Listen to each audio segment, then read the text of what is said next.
नमस्कार शेतकरी मित्रांनो, मी Avinash Maske, syndicate agri ventures company प्रतिनिधी.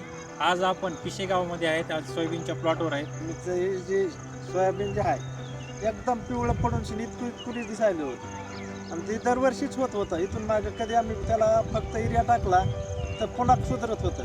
पण यावर्षी असं केलं साहेबांनी, म्हणले हे बायो40 एकदा फवारून बघा म्हणले. म्हणून आम्ही फवारलं. 5 दिवसाला आम्हाला पूर्ण असा रिझल्ट आला. नंबर 1 सोयाबीन झालं. फवारणी करून किती दिवसांनी रिझल्ट आला?